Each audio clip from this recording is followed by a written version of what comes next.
Hello to everyone on the internet. My name is Matt and I welcome you all to the Fueled by Coffee podcast. Today we have an awesome episode on deck. I am joined by my good friend Tommy, who I attended Votech with, who is also, as many of you may know, if you're a regular listener, you may know that I am an avid wrestling fan. I have been for the better part of like 15 years now. And so it should be a fun one. First wrestler on the pod. Probably going to be the only wrestler ever on the pod. Potentially. But we don't know what the future holds. But super excited to have you on today, man.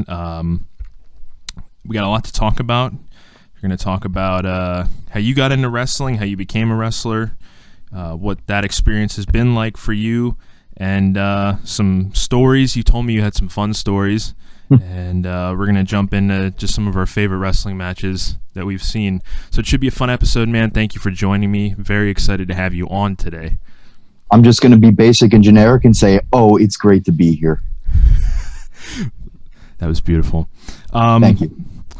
All right, so as we do every episode, I am enjoying a coffee. I try and drink a different coffee or something interesting each episode. Today I have Bones Coffee. I'm drinking their Bluesberry. It's blueberry flavored, and on the package they have like the blue. It's like a Blues Brothers kind of theme. So really cool. Shout out to Bones Coffee Company. Please sponsor me. I love their coffee, and blueberry coffee is actually really good. So I'm much more of a WAWA coffee kind of guy, and I will do anything in my power to get sponsored by them. So at WAWA, I know you're listening. They liked one of my comments today. Oh, really? They did. Yes, they did. Yes. My friend, the second owes me coffee, and it's actually somebody who works at WAWA. They liked my comment. Oh my God, that's beautiful. You know what? I'm glad that you're a WAWA enthusiast because absolutely. I mean, you've heard some of the episodes, I think, and you've found that I am as well. Absolutely. That's like the number one sponsorship I'm gunning for. They've reposted me on their story once, so I'm getting somewhere. Yeah. It's an interesting flex. But yeah, WAWA, please sponsor me. We love you here at the pod. As I said in an earlier episode, I said I would be willing to give my firstborn to WAWA for a sponsorship. Dedicate their life to a whole life of work to WAWA if WAWA would sponsor my podcast. That's fair. I would agree with that. And since we're talking coffee and we're talking WAWA, they have the cinnamon bun, and I don't like just black coffee. I just don't. If you mix that with some French vanilla, dude, it'll change your life. Yeah, that pumpkin spice, any other seasonal stuff, really. Dude, their Christmas one is so good, so good. Yeah. Have you had the burger yet? Oh my God, yes, I have. So good, right? Yes, and their fries are also incredible. I'm an avid curly fry enthusiast. Oh yeah. And they taste just like curly fries without the curl. Yeah. That's basically how I described it to everyone I've told them. Like, their fries are like Arby's fries, but better. And the burger is like Burger King, but better. Like, it has that. That's fair. Yeah. You can pick and choose what goes on there. Yeah. What do you put on your burger? I did lettuce, tomato, cheddar, and then I did their Chipotle sauce. Oh my God. Their Chipotle sauce is on another level. Oh, yeah. Dude, I put that on an Italian hoagie a couple weeks ago. I did an Italian and I added pepperoni, and then I did the Chipotle sauce, and it was really good. That was like a middle of the night craving at work. I was like frying donuts at 4 a.m., and I was like, oh, that would be so good. So I had to go out and get it naturally, and it slapped. It was really good. Okay, that's interesting. I'll have to try that. Yeah. But, we love WAWA here at the pod. Very excited to have another WAWA enthusiast. Just to recap, this season we've had a lot of interesting episodes. We have talked the craziness of my fantasy football league. We have had an episode about PMA. We talked about me and my music endeavors. Lots of music going on. We talked about my unhappy 21st birthday with Sean, so that one was a little wacky. But just a lot of fun stuff so far, lots of fun stuff to come, and we're just going to jump right in today. So Tommy and I met. I'm going to start with how you and I met. I believe it was 10th or 11th grade at Votech. Sounds about right. For those who don't know, Votech for us was like you would go to regular school, take your core classes for half a day, and then you would go to like a trade school for the other half of the day, and Tommy and I both happened to be in construction classes, and so like all the construction classes were like in a separate building, so we were kind of all off in our own little world. And I think my first interaction with you, I was trying to remember today, was like Halloween junior year, I think. The Wonder Years were coming to town, coming to Bethlehem, and they had a costume party show. And I remember showing up to Votech that day, and you were dressed as Hulk Hogan. Yeah, I was actually I forgot about that part, and I was going to say about how much of a mark you are for what you dressed up as, and then you made me remember. Yeah. And I was like, who is this guy? Like, I got to talk. Like, I was like, who is this? I have to talk to him. He seems amazing. And you just had like that personality. Like, you were just over the top, like 0 to 60 right away. And I was like, this guy is hilarious. And I think from there, we just would like talk wrestling, regularly. Yeah, I bleached my hair for that. I went all in. I went absolutely apeshit for that one. I actually have a picture from that show still. I think I'm going to put it up on the social. By the way, you can follow Fueled by Coffee Podcast on Instagram. Check us out. It was cheap. So to play the other side of the coin, I dressed up as CM Punk because he's like my favorite wrestler of all time. Yeah, I was a mark for him. And at that point, I think he had left the company. He wasn't with WWE anymore. It was like late 2014, I think. Yeah, probably. But then, I saw you later at the show. We took a picture together in our costumes. So I'm going to post that on Instagram. Please do. I want to see that picture. I don't know if I ever saw it before. Dude, it's so terrible. I look so shitty compared to I mean, I've seen plenty of pictures of me as Hogan, and yeah. But yeah, so I think that was like the first time you and I met each other. And from there it was just, we'd talk wrestling regularly at Tech here and there. Yeah, on that little wall. Oh yeah. The little wall outside the door. I think one of the biggest memories I had was after Rollins won the title at WrestleMania. Like, I remember you were like so excited about it, and I was like, dude, like, yeah, like that was super cool. I think that was the night that like Rollins like kind of won me over as well, because before that I was like unsure about him. I was more of an Ambrose guy, and then when he had that match with Randy earlier in the night, Randy Orton at WrestleMania, that was like the moment where I was like, all right, Seth Rollins is legit. Like, okay. I wish I could do half the things that man could do. I know. So many of those guys, like watching Ricochet and AJ Styles, and they're just nuts, Yeah, no. But yeah, so maybe one day. Yeah, so let's just move on. So how did you get into wrestling? I think I told my how I got into wrestling story on a previous episode, but like how did you become a fan? I heard your story about that. My dad was always a wrestling fan, literally always. So it's just something that it was always on. He'd have pay-per-view parties and all that. All of his friends would come over. And so it was pretty much just always on. And during the day, you had the tapes. Yeah. Because, that's what I would end up watching. Yeah. Watching some wrestling tapes and Attitude Era stuff. Mm-hmm. So I was pretty much right in at the correct time for a young child to be involved in watching wrestling. Was it like early 2000s, mid 2000s? Late 90s. Oh, geez. Yeah, Attitude Era, like straight up 99, 98. Okay. I was 2 years old, 3 years old. When would my first memories be? What's the science behind that? Yeah, I don't know, man. I don't know. Yeah, I was like, for me, it was a little bit later in life. I think I was like 8 or 9. It was like fall of 2006. It was a good time.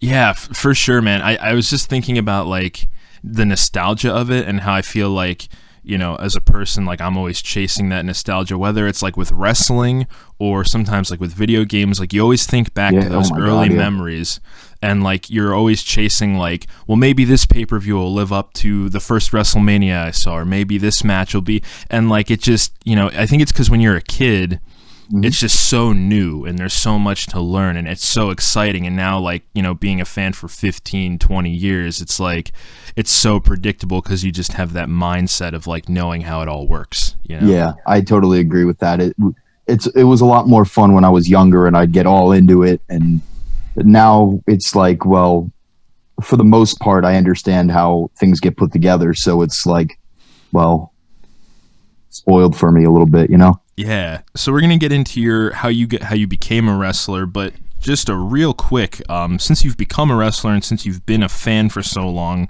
like, has been getting involved in the business ruined wrestling for you in a way? I don't want to say it's ruined wrestling for me at all. I've noticed that now with the whole pandemic thing, wrestling slowed down a whole lot for me. Yeah. So I've been enjoying to watch it a lot more. But when I'm doing it, when I'm wrestling over the weekend, 1, 2, 3 times, and then during the week I'm training a couple of days, my time away from it, it's just I don't watch it as much because I'm involved with it so much, and yeah, it's just nice to take a step away.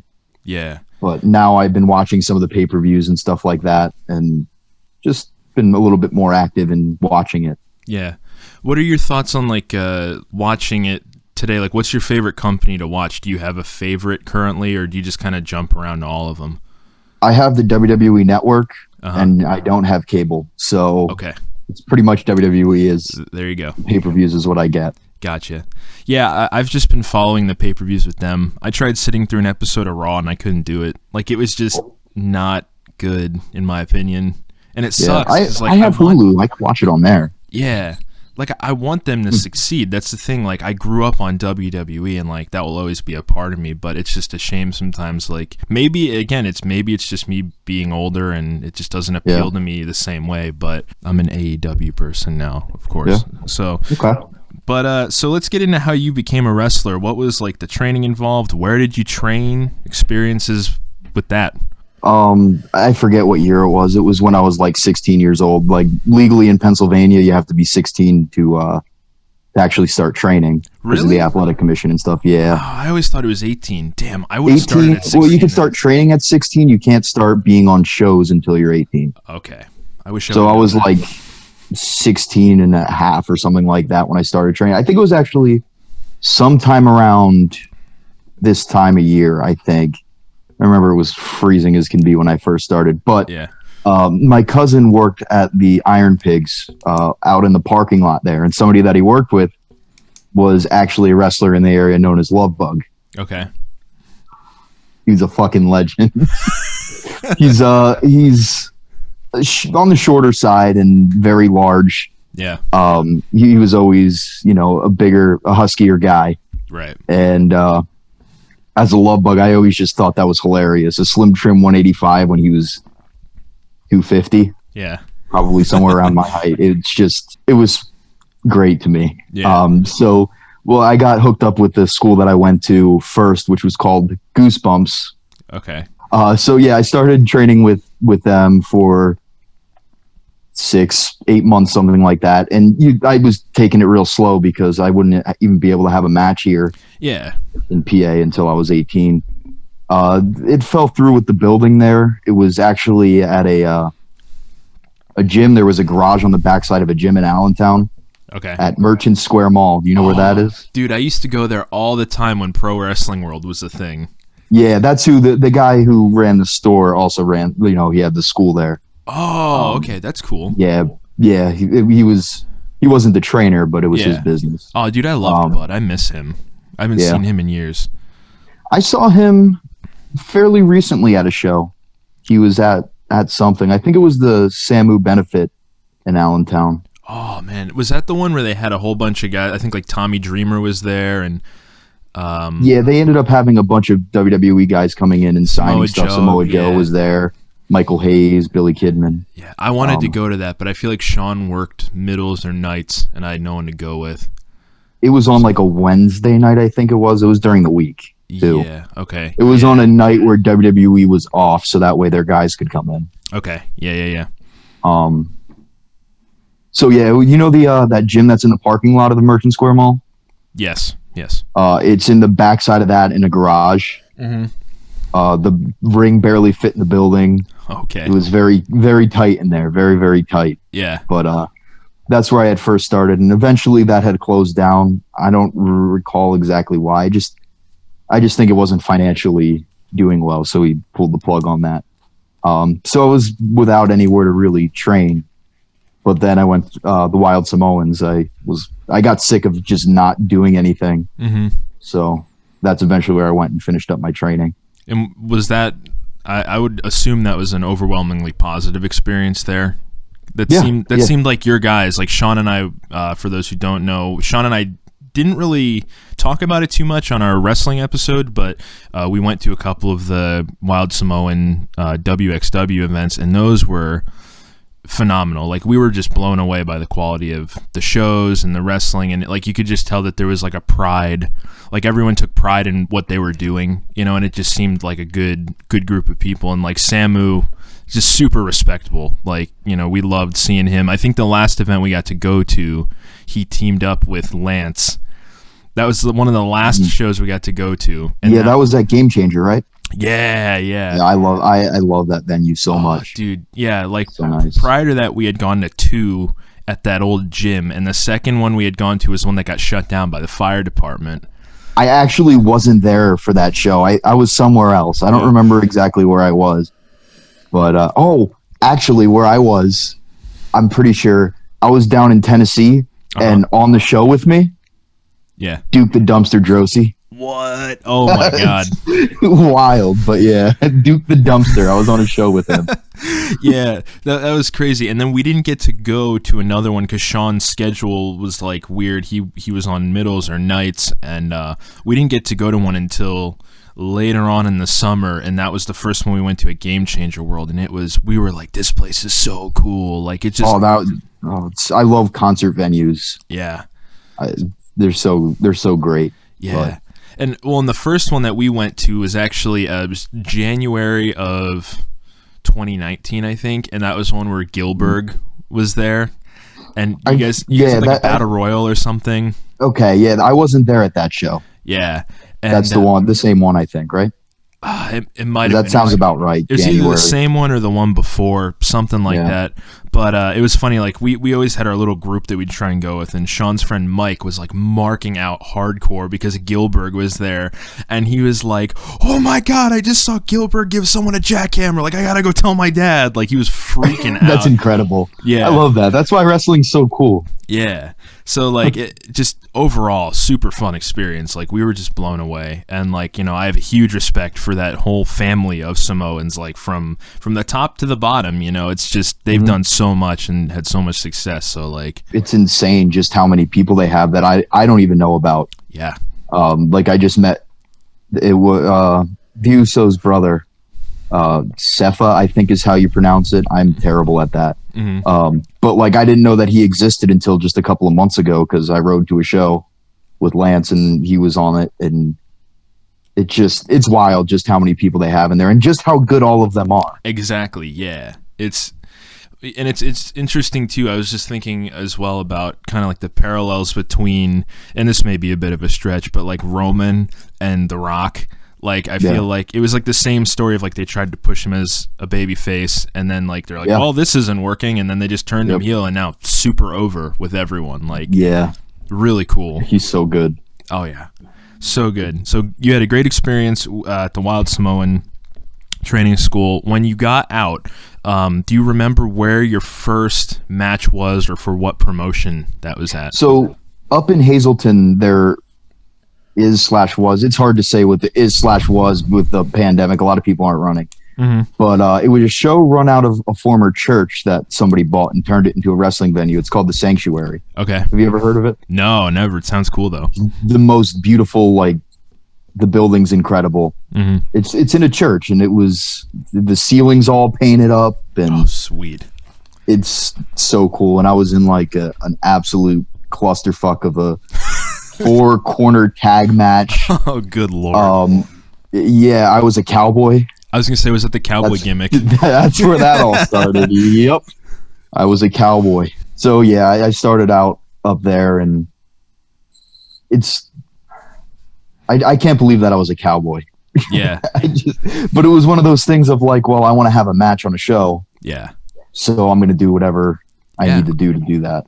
I remember the first time I think I saw you like at an event was at one of the Q-Mart ones. Like, this is before Sean and I did like our Q-Mart World Tour. It was like maybe a year or two before. I was just at Q-Mart, and you were there, and you were like, yeah, I'm a cowboy, you know, Q-Mart fans, you know, it's easy to get over with them being a cowboy, you know, just like. Yeah.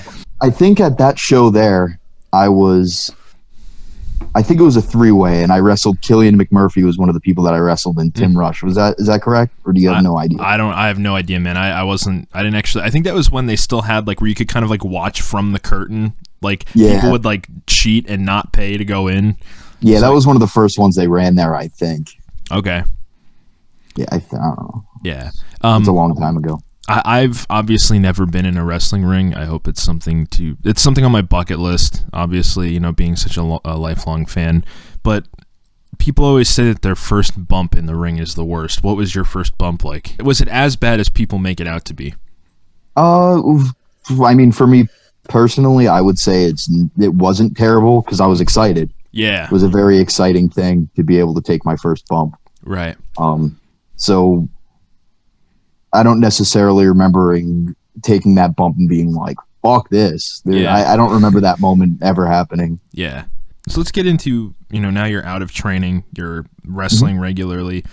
For those who don't know, I did an episode last season with my brother-in-law, Sean. We went there's a promotion at Q-Mart in Quakertown that he and I went to every event for like a year. And we even followed them to Pottstown the one month and went to both of their events for the month. You can go check it out. It was a hilarious episode, and I think it's kind of controversial. It's generated a little controversy. We're not going to get into that. But overall, great episode. Go check it out. But one of the first places I saw you wrestle was at Q-Mart. And I think it was like one of my first few months going. You were there and you're like, oh yeah, I'm wrestling tonight. So like I was pumped to finally, years later after meeting you at Tech, finally get to see you wrestle. And I think you wrestled, I know the one time I saw you wrestled Leo Sweet. Because I remember you took you texted me afterwards, he had finished the match with a Rough Rider, and you were like, I took the Rough Rider like a dumbass, like, I think I might have a concussion, or something like that. Probably, yeah. It's so good. I love that, because I took it, and I don't know how it happened, but I ended up on top of him like I'm pinning him. I have no idea how it happened, but it's absolutely fantastic. That's what Sean and I always loved about your matches, is that you were like a Dolph Ziggler with your selling, just like overselling everything, and it was so great. Like, I remember like the first time we saw you, Sean was even like, this guy's great. Like he's got a personality, he's ridiculous, like he's perfect, So like, yep. And then That's I was trying to think. I saw you wrestle Leo Sweet, and then you had a match against Lance the one month. Yeah. And that I remember watching the match back with Leo Sweet just fairly recently, and man, I had no idea what I was doing then. Like really? Watching it back and just seeing everything, it was just like, why, how? Yeah, Well, I mean, that everyone has those moments, like with whatever it is. Like there are times where I listen back to my old music and I'm like, this sucks. Like, what was I doing? Yeah. Or like, I listen to an old podcast and I'm like, I was a terrible host. Like, what was I thinking? But that's the cool thing about pursuing an art, is like you grow and you evolve over time, and it's cool to see like where you started and what you became. Yeah, there's a lot of those old matches where I watch it and I'm like, man, I'd like to do that again, because it would be so much better now. Yeah.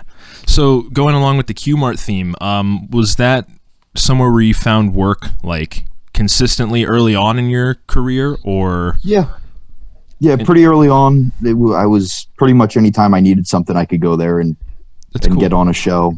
It's always so much fun there because the fans are always so into everything. It doesn't matter what you do. Yeah. It's always a loud, fun crowd. They're always so interactive. Oh, yeah. Well, that's what we tried to do. We always were like trying to hype everyone up, because there were a couple months we went where the crowd was just like dead. Yeah. And then there were a couple months where we went and we just like right off the bat, we were trying to just, get everyone lit. And get everyone lit. The pause before you said lit was those were the best shows, man, when everyone was just going nuts. There's this one guy that we didn't know his name. We'd never introduced ourselves to him. But the one month he was wearing a Tampa Bay Lightning hockey jersey. He's a regular. He goes pretty much every month. Okay. And he was just freaking out. And we were like, dude, Lightning's getting into it. So then like every month we'd be like, where's Lightning? Like he was like one of our guys, because he was just so into it.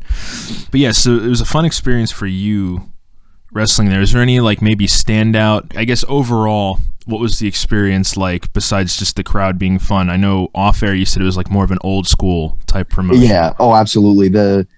I feel like there's several different genres of wrestling, and when sometimes you don't like genre, it's just like music, it's just like books, it's just like anything. Yeah. Some people just don't like the different genres of wrestling, and they have that very old school mentality there, and it's not wrong by any means. No. But it's just not the taste of everyone. Right.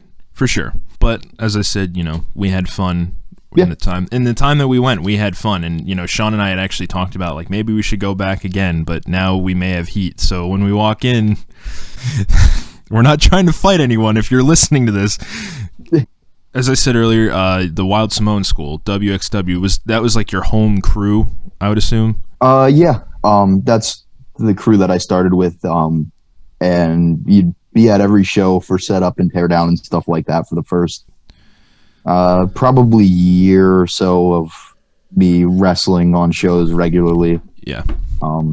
And obviously when you're training, that's something that you'll do. And that's something that not everybody does anymore. There's no such thing as paying your dues to some these days, but I believe that hard work gets recognized. For sure. No, that's for sure. Do you have any, like, standout memories from any of these shows, whether it's Q-Mart or whether it was with the Wild Samoans, like anything you remember that you wanted to share? Let me think if I have any fun stories from there. I have some other fun tales from other places, but we can get into that. We'll get into that after this. This is just a really random story here from WXW the one time. I don't think that you would have been at it, but the show was going along as normal. And then all of a sudden, Brian Christopher walks in the locker room because I guess he was at another show. What? So then we held an entire second intermission for a autograph signing for him, just on the fly. I don't know. I don't know if he was at a local show or something like that somewhere else, and was just in the area, wanted to stop by, say hi. Or for those who don't know, Brian Christopher was Grandmaster Sexay, and he tagged with Scotty 2 Hotty back in the 90s. Phenomenal. Yeah. So cool. Yep. And another fun one. You remember how the fire marshal shut that one show down that you were at? Yeah, that was such a cluster. Like, we were like, what is going on? Well, we showed up and like half the lights were out. They were running generators. It was freezing. We were like, okay, the ceiling was leaking. Like, the following month, I want to see if I have a picture, because I took a picture of the thermostat there because the heat was broken. And I was doing a double shot that day. I had 2 different shows. Okay. It was like, here it is, 38 degrees in that building. Oh my God. We had to go out and wrestle. I could see my breath when I wrestled. We were steaming. Oh my God. It was 38 degrees in there because the heat was busted in the building. So, and I did that show, and then I had to go up about an hour or so. First match down here, a little bit later on. And I think up there during my match, we paid tribute to Star Wars. Okay. Because it was, I don't know. I forget what the exact situation was, but the guy that I was working up there was an absolute clown. He wanted to have a lightsaber fight in the middle of a match. Oh my God. Yeah, so that was one of the more interesting days in wrestling, I would say. Definitely. Before we move on, just the question I wanted to ask, if you had a company approach you, one of the big companies right now, and I think I know the answer based on previous question, what would your dream signing be currently? There's so many good places to go right now, and I wouldn't turn anything down if I had an opportunity to make a living anywhere. Yeah. But I still think the answer is WWE. Because that's where it started, right? Yeah, exactly. That was always, the kid in me was always a WWE guy. Yeah. So I feel like that's probably what the ultimate goal would be.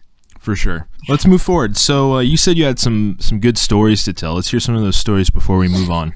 Yeah, you said you wanted to hear some of the good and the bad. So yeah, let's start with the bad and we'll end with the good. Yep, absolutely. I got two that I thought about that I'll go on with here. So I was going to a show. The show that I was going to, True Wrestling, ended up costing me about $400, and that doesn't include toll money. Oh, my God. Well, wait, where was it?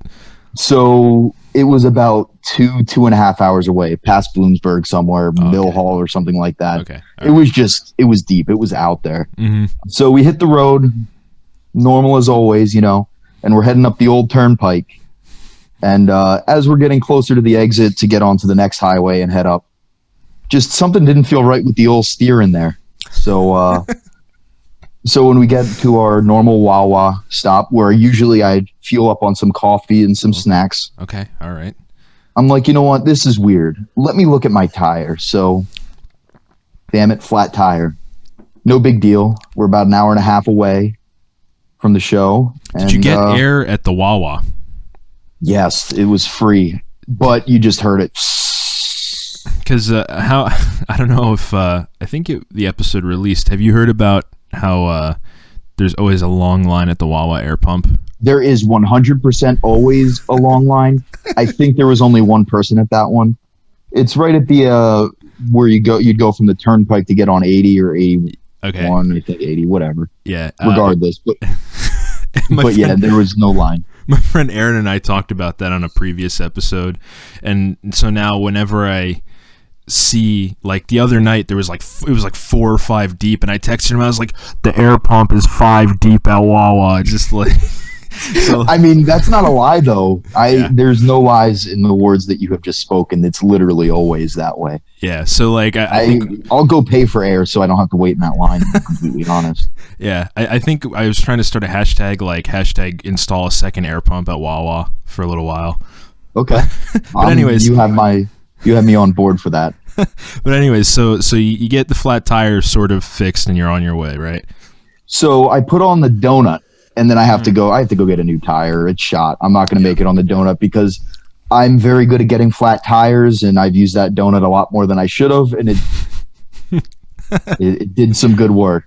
So I go, and what time was that at? That was probably somewhere around like 2:00. Shows at 7, hour and a half away. We're good to go. So I go to get a tire on. I'm sitting there for probably about 2 hours. So it's 4:00. So I'm starting to run behind. I don't like being late.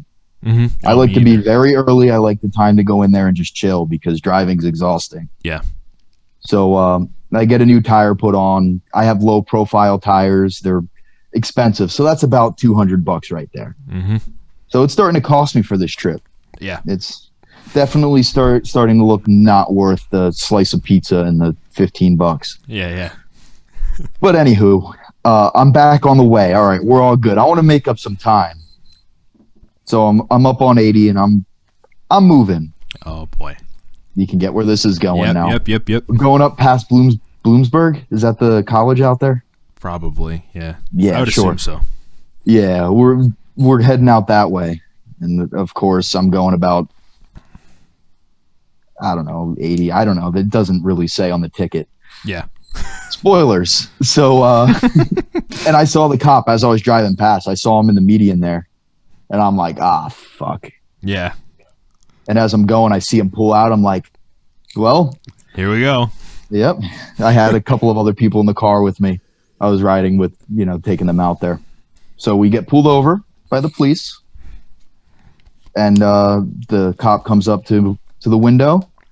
And I'm like, all right. I'm trying to make up some time. I'm running behind. I'm going to a wrestling show. Mm-hmm. Hoping that maybe he'll show some mercy on the poor, shitty independent wrestler that is me.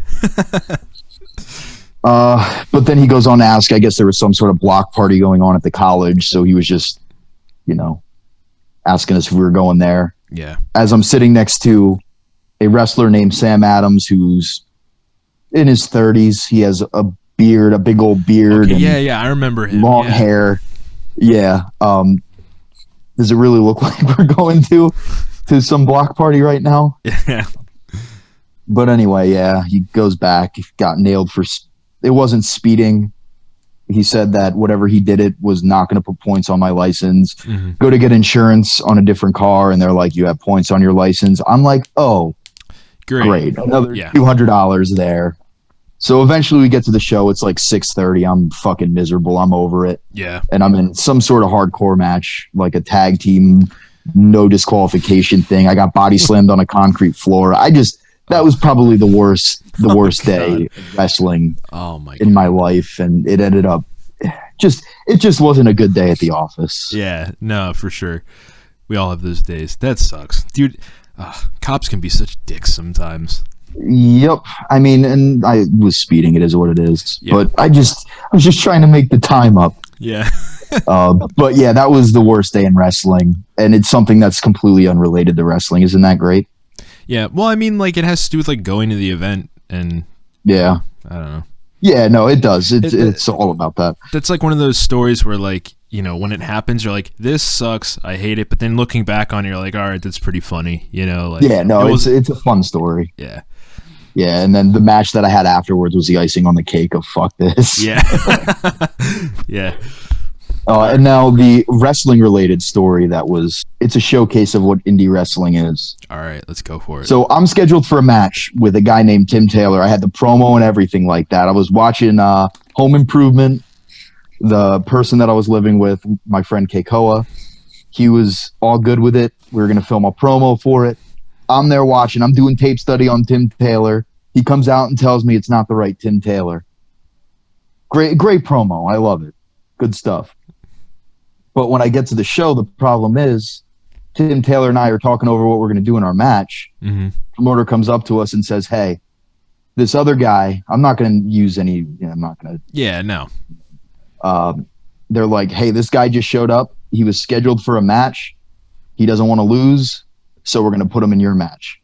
So now it's a 3-way. And it's like, well, there goes that. Yeah. Whatever, it'll be fine. We'll make it work.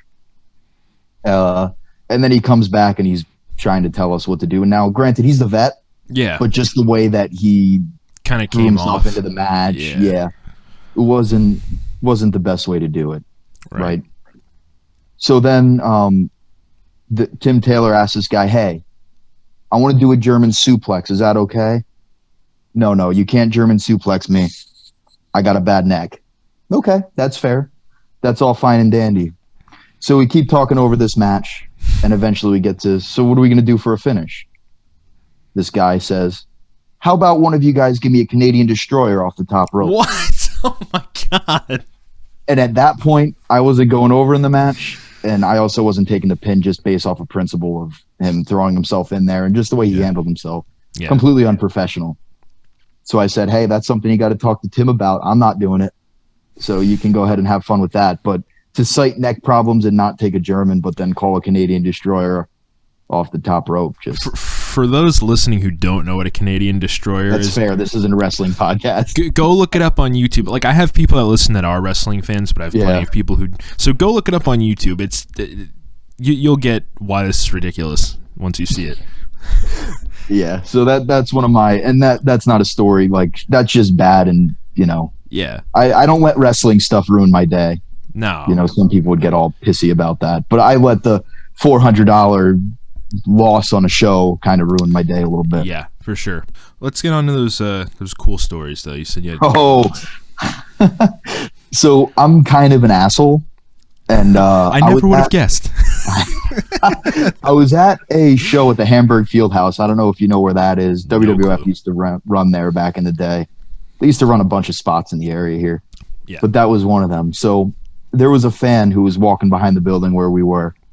And I was just talking shit. He had a Ryback shirt on. So I was like, oh, Ryback. You know, I was just being a jerk to him just for fun because that's just what I do.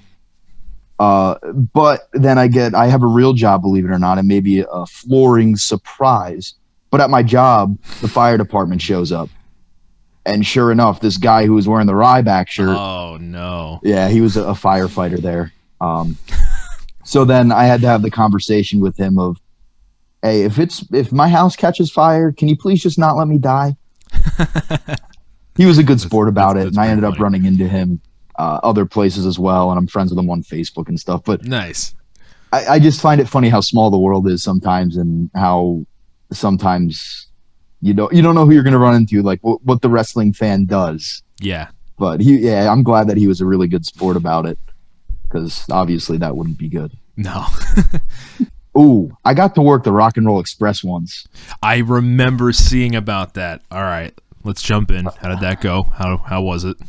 all right, so it was originally just scheduled to be a match, and I'm like, well, why don't we do something a little bit more fun here? And this was before Ricky Morton was doing all of his crazy shit, the Canadian Destroyer, super indie stuff. You know, before he updated. I don't know if they went away or if they just weren't doing shows in the area, but it was right around then when I started seeing them do a whole lot more. But man, we constructed a whole angle based on that match. It ran, I think the match was in like August or September, and it was pretty much just from when it was announced. But I wanted to do it where we challenged them for the Hall of Fame rings. And they were all for it. It ended up happening. We did promos at the shows leading up to it. We had just two guys, like the music guy and somebody else, come out as Rock and Roll Express, and it was just, I pretty much was able to do whatever I wanted with it. It was so good. And I was a year and a half in at that point, so I wasn't good. Yeah, I was quite awful. But the day of the show, I picked them up at the airport and the hotel and all that deal. They were the nicest guys ever. Super cool. They were super nice. And during the match, he had me in a headlock. You know, the old school way of calling things to you. Yeah. And I didn't hear it. I shot him off and he wanted a tackle. I didn't hear that. I heard drop down. So I dropped down in front of him, Gibson, and he tripped over me, went across the ring and hit his head on the rope on the opposite side. Oh, good Lord. And was bleeding a little bit. So it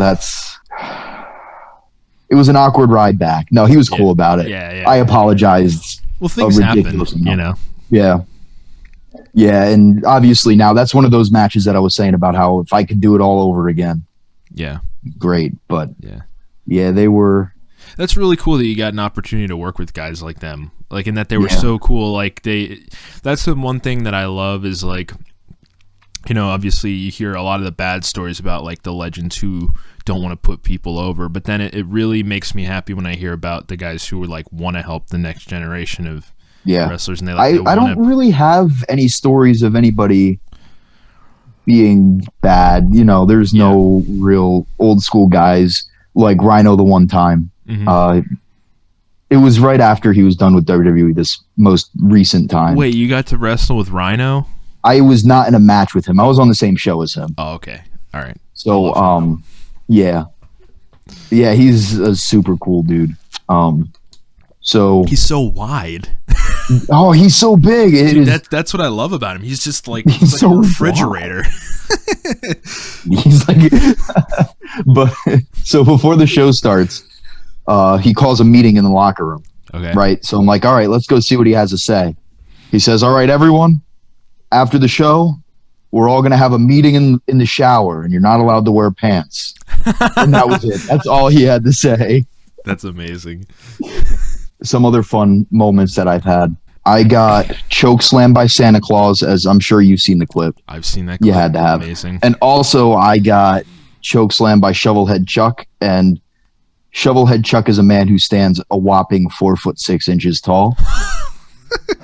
That's awesome. And that's one of my proudest moments in wrestling, to be completely honest. Oh, that's so cool. It's just like, it's so ridiculous. It is, but wrestling's fun. Dude, that's what I love about wrestling, and I was hoping I had an opportunity to get into this. My girlfriend is not a wrestling fan at all. Oh, no. She is like, when I used to be afraid to tell people I loved wrestling because in school I got made fun of for it so much. And like, I can't tell you how many times I got called gay, or people, oh, that's stupid, it's fake, or, you know, like just the typical, you know. But now I'm just like, this is part of who I am. I love it. Yeah. And whatever. So like, I remember I told my girlfriend and she was like, like, really? Like, man. So then like, I was like, just watch it with me once. I was like, you will have fun if you watch it with me. And so like a couple months ago, we were watching AEW on a Wednesday night. And it happened to be like the perfect show. It was the one where they started doing the crossover with Impact. Okay. I don't know if you've seen any of that. I follow everything on like Instagram and stuff like that. Okay. So I kind of keep up with what's going on. Yeah, it was the show where Gallows and Anderson came in and joined up with the Bucks and Kenny Omega, and it was just like a really cool end to the show. And I think Sting was on, and like, she hates Sting. Like, from seeing him, she's like, he's so gross. Like, so now I'm always sending her pictures of him. Like, hey, look, it's your babe. I'm gonna show up dressed as him next time we go away. You know? Can you please? Can you please do that? Just she comes home, and you're just dressed as Sting. Please. Oh my god, that would be so great. That may have to be a video for the Instagram or something. Yeah, please do that. But if you don't, I will. Oh, you'll come knock on the door dressed as Sting. I'll do it. I don't care. That may even be funnier. I'll be like, babe, guess who's here to see you? All right, we're doing it.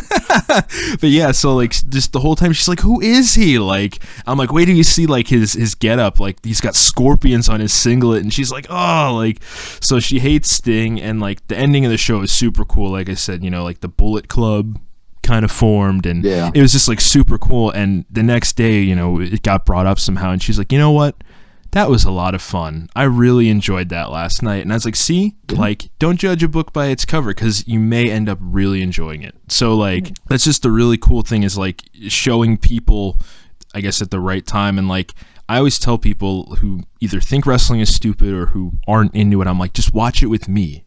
I make it fun. Like, it will be fun. We will have a fun time, you know? So like, yeah, I think wrestling is such a great, diverse art form. Yeah. You know, it's sports, it's theater, it's a little bit of everything. And I don't think people see it that way. They just think, oh, it's that fake shit they do on TV. Yeah. Like, I used to jam with a guy. He was like my best friend for the longest time. And when I told him I liked wrestling back in high school, he was like, dude, that shit's so fake. Like, the ring's a trampoline, the blood is ketchup. I was like, what are you talking about? Like, dude, you're an idiot. Yeah. Some people just don't get it. I'm lucky where my girlfriend was involved. She still is. Obviously, COVID kind of shut everything down. Yeah. She's just moved up here from Maryland, so right. It's kind of a transition period at the most awful time for that. So I never had to really face that whole thing with her. Not that I really care if it was an issue with them, then they wouldn't be a thing. Yeah, exactly. But it's just nice that I don't have to. Also, she worked at Starbucks for a while. Starbucks coffee, you know. So I'd hate to flex or anything like that, but she can make you a drink. Oh, there we go. We may have to maybe we'll have to like do another episode. She can make us the coffee. Okay. Oh, you can dress up as Sting. My girlfriend, I'll have her come with. I'll be like, hey, like, look who I'm interviewing today, you know? And then she'll walk in and she'll probably be like, really? Like, are you fucking kidding me, Matt? Like, but no, it's just like my girlfriend's an artist. Like, she does like painting and drawing and stuff. So like, I was trying to explain to her, I was like, wrestling is an art, just like I do music and like you do art. And she's like, how? And I had to like, you know, explain it to her. But it's cool. Like, I always love that experience of opening people up to wrestling and them being like, oh, this is actually really enjoyable, you know? Yeah, when they get it, it's fun, but when they don't get it, still, it's not as enjoyable. Yeah. So some good memories. Let's just move on. Let's move on to our wrapping point. Favorite wrestling matches of all time. I have a list on my phone, and I guarantee there are probably some that I'm not thinking of. This was just off the top of my head. No, the whole, like, top 5 favorite match. It's just question. There's so many. It's unfair. It's an unfair question because there's no way you could, you know, just off the top of your head be like 5 matches. Yeah, like I'm because like I looked back at it. I made this list back in like July when I first talked to you about being on an episode, and then like I went back a couple weeks ago and was like, well, I have no AEW matches on here because like there's definitely been a few that I've really enjoyed. Yeah. So like this is just gonna be like a pick and choose thing, and we can. Yeah, no, and it's not going to be in any order. I hope you don't expect any order. No, not at all, because I wouldn't be able to rank these at all. But I think for me though, like personally, if I had to pick like a favorite of all time, there's one that stands out. It was Shawn Michaels and The Undertaker the first time at WrestleMania. Okay. WrestleMania that also is on my list, both of them. I put them both together because it's a story, you know, both of them. Yeah. So you can't... So the second one, rewatching it nowadays, like I get it and I appreciate it more. I felt like, I remember when I saw it when I was, I don't even know, 12, 13 years old, something like that. I thought it wasn't as good as the year prior. I felt like it was almost like rushed in a way. Like I felt like the match was almost like maybe they were running short on time. I don't know. Yeah. But the first one, like I just remember that was my first WrestleMania that we bought on pay-per-view. Oh, like, yeah? We didn't. I watched wrestling for probably a good 3 years before, 2 or 3 years before we actually could buy pay-per-view. So prior to that, like I would either rely on my neighbor to tell me at the bus stop what happened the night before, or I would be sitting there until I had to go to bed refreshing WWE.com, looking at the results. Yeah, when pay-per-views weren't guaranteed ever, and they were never in HD either. I would never be allowed to get them in HD. It's ridiculous. But yeah, no, those, I think I put both of those two together because of the ongoing story. It's just, it's very difficult to beat that. That WrestleMania 25 was my first WrestleMania I ever got to see live. And I just remember, I was in like 5th grade at the time, and I remember it just felt like it went on for like forever. Like it was like almost an hour long or something like that. And like Shawn Michaels kicked out of the tombstone, which I had never seen before. And it was like that was the last match I remember that had me actually on the edge of my seat. Like no match since then has really lived up to it, because now that was like it for me since then. So definitely up there. What else do you have on your list? Let's just go back and forth. Okay. Well, I have Savage and Steamboat from, what was it, WrestleMania 3? Yes. Yeah. Because I have that on there. I just kind of tried to spread it out throughout eras and stuff like that because, again, but that's a match that you can watch today and it still holds up. It really does. Classic. Yeah. And Ricky Steamboat never really got the credit that he deserves. He was so good. He probably still is so good. Well, doesn't he still wrestle from time to time? I don't know. I think he just works backstage. He did. It was him and Jericho. Jericho, yeah. A few years, well, a bunch of years ago now because I'm old. Oh, we're not old, man. We're the same age. Come on. But it's just crazy to think like that match. It doesn't seem like it was 10 years ago, maybe something like that. Yeah. Yeah, I guess. Jeez. Yeah. All right. Next for me on my list, I had a lot of mine are either Attitude Era or Ruthless Aggression, because those I grew up in the Ruthless Aggression era, and that's where my most fond memories come from. But my cousin, if anyone who has listened to the previous wrestling episode I did, my cousin had handed me down all of his VHS tapes from the Attitude Era, and one of those was WrestleMania 15. Oh, I think we're going to be tied up with this one too. So, okay, I'm hoping we can have some sort of a debate. So, The Rock and Austin had 3 WrestleMania main events. Yeah. Everyone loves WrestleMania 17. In my opinion, that is the worst one. Oh. I love WrestleMania 15. That was like my favorite Rock and I Austin agree. That match. Was the first one that I remember. It was on tape. Yeah. I watched it over and over and over and over again. I ruined the VHS tape. Like the film came out of it, and I no longer have it. That's how much I watched it. That's sad. Yeah, but rest in peace. Yeah, so that one I think was my favorite of the trio, and I mean, again, as I'm older, I think I appreciate 17 because of the storytelling. It was like Austin turns heel and McMahon, and like that's where I think. But I feel like for that, it's one of those matches where people, I guess I probably don't understand it because I don't have the same nostalgia that someone who watched it live has. Yeah. Probably. Of being like, what the hell? Like, oh my God. But so, which Rock and Austin was on your list? Was it 17? It was 15 actually, because again, that was that's the first match that I truly remember. Yeah. It's just 19 was also 19's the one that gets forgotten, but I love 19. When you think back on it now, it's like, well, that was the last time. That was Austin's last match. Yeah. So, it's still kind of one of those special ones. Yeah, for sure. All right, let's go back to you. What else you got? Do I have anything that you don't have? Oh, okay. I do. John Cena and CM Punk at Money in the Bank. That was That's the next one on my list. Yep, that was directly in my heyday of being super into it. It was such a great match. And again, it's another one that does hold up. I've watched it within the last couple of years, and it's still a really good match. The fan interaction, the way the crowd was, the hype around it was so good. That entrance that Punk had was incredible. Yeah. So good. And me being a CM Punk fan, that one, I remember when that was all going on, and that really blurred the lines of is he actually going to leave or not? What is real? It's the last time. It might be the last time ever that they're able to blur the lines like that. Yeah. just with the internet the way it is. You can't. There's no such thing as a surprise anymore. Did you see? This may be a little bit different of a topic, but real quick, did you see the Undertaker's interview with Joe Rogan recently, where he said about the guys in the locker room being soft nowadays because they're like playing video games and stuff? Yeah, I mean, it's a different time in the world. Yeah, which is the answer. Somebody had a really good response. I think it was Matt Riddle. Oh, he was like, well, yeah, we have, when we get into the building, we have to walk through metal detectors so we can't shank each other in the locker room or something like that. It was something along those lines, and I thought it was great. Dude, I love him. He's so good. And he's from Northampton, which is super cool. Yeah. All right, next on my list, this is one of my peak wrestling memories. Jeff Hardy versus Edge versus Triple H for the WWE Championship, Armageddon, 2008.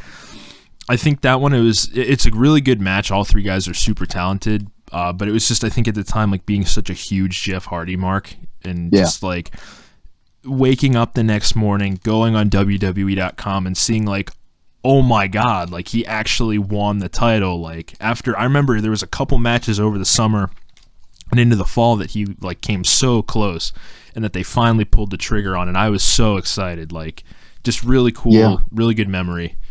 I absolutely went to a pay-per-view dressed as Jeff Hardy once. That's awesome. That's amazing. Oh, actually, I was on SmackDown once, so I'll have to send you the like as a fan or as like a... As a fan, yeah, as a fan.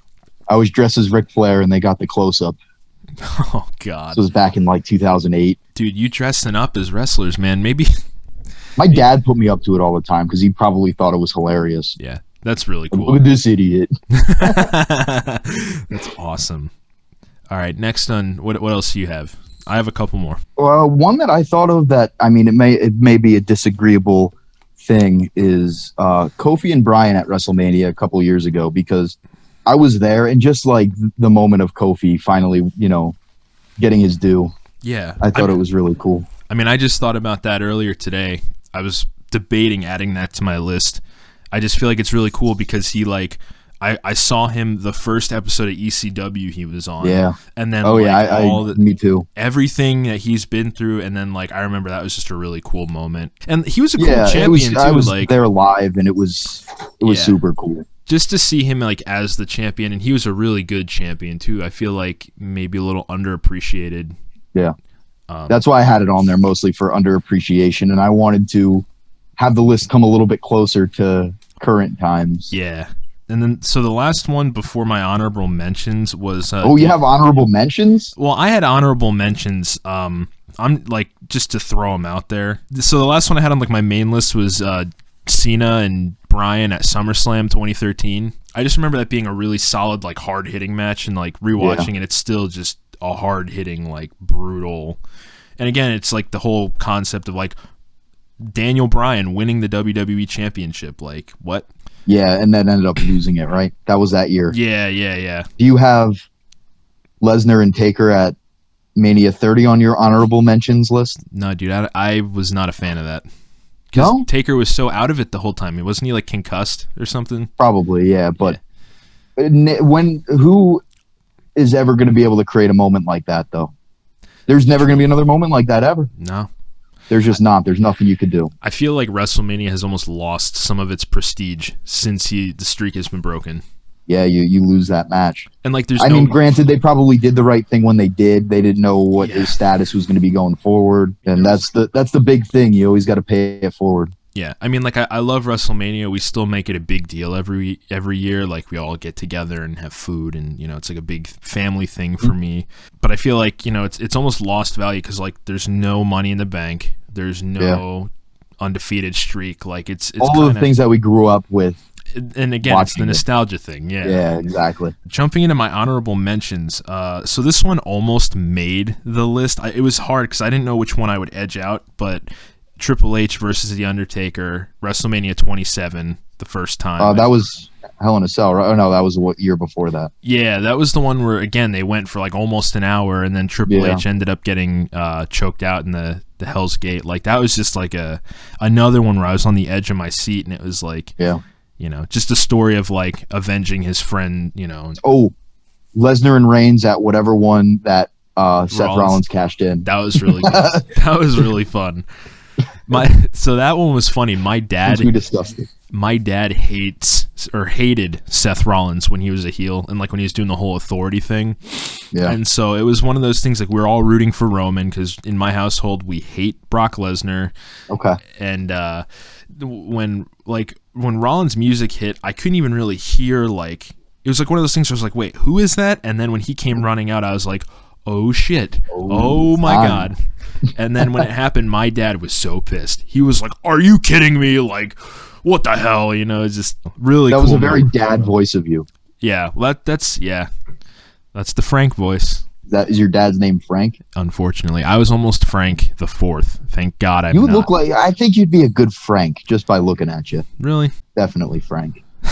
One of the next ones, I'll throw an AEW one out there. Cody Rhodes and Dustin Rhodes at Double or Nothing. So I actually just watched that for the first time over the weekend.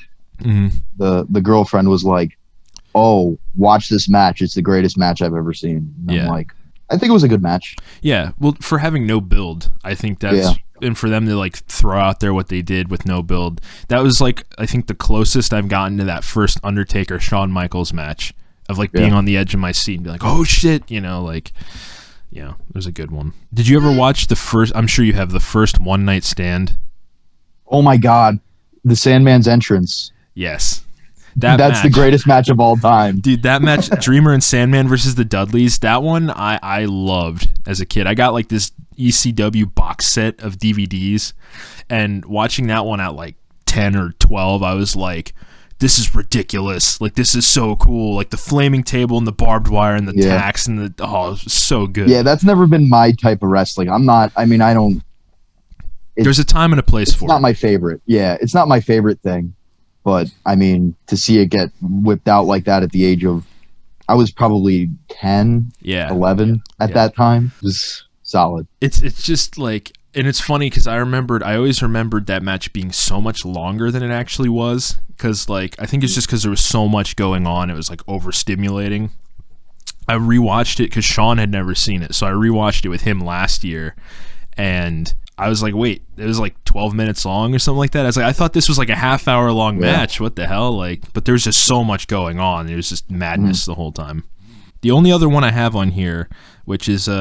maybe a little more obscure. Did you follow ECW at all in like when the WWE ECW thing was going on? Yeah, towards the tail end, I kind of fell off on it because I was a grown-up at that. Well, not a grown-up by any means, but like I realized, these are just guys they're throwing out there. Yeah. Well, the last one I had has always stuck out to me is CM Punk and John Morrison for the ECW title. It was just like on an episode of ECW.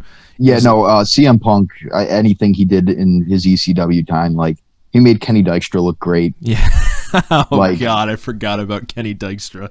Yeah, no, it just, he could go out there with a nobody and have a really good match. Jamie Noble, I think he had a match with. Yeah. I started digging in a little bit to some older, some of that ECW stuff. Yeah, I just remember that it was like if he loses, he doesn't get any more chances at the ECW title. And I remember that was like, I wasn't allowed to stay up because of school, so we would tape the episodes on VHS tapes. VHS tapes of ECW, huh? Yeah, and so I remember because ECW was only an hour, I had enough time before school in the morning where I could watch the whole episode. So I remember watching that and just being like, in awe as a kid. And even now, like I watch it, I'm like, this is a really good match. So, are there any that you can think of before we wrap up here? Any other matches that you want to throw out there? What is my favorite match that nobody would give a fuck about is really the question that I would, or the answer that I would go with. When I was a kid, like, it was a cage match on SmackDown. It was, I think, Batista and Undertaker. Was this Undertaker wins? Yeah, and then Edge came out. Dude, I remember I was quite happy. I saw that live. I remember I was at I remember watching it live too on Friday night. That was like I'd been into wrestling for maybe like 6 months, 7 months, something like that. And I stayed over at a friend's house. I was in like 3rd grade. And I was like, we have to watch wrestling. I watch wrestling every Friday night. Like, I'm staying over at this guy's house telling him we have to watch wrestling. Like, how messed up. I got everybody back in late elementary school very much into wrestling. Everybody in my elementary school that I was friends with was a wrestling fan for that moment. That's cool. As a kid, I hated Edge. So I was probably like shaking with excitement, to be honest.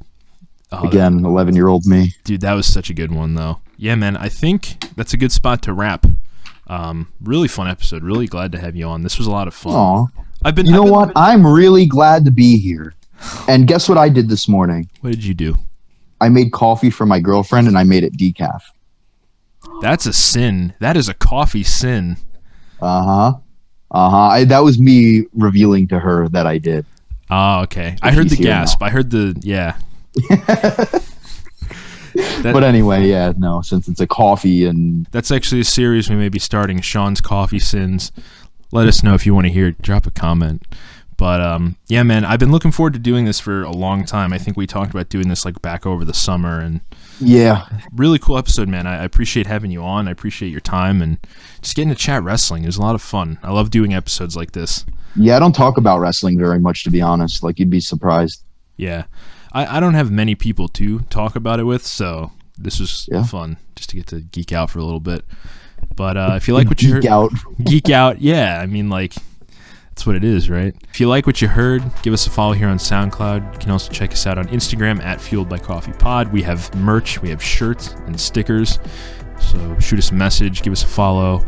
And the next episode will be out in 2 weeks. Check back for that. And I look forward to seeing you all on the next episode of Fueled by Coffee Podcast.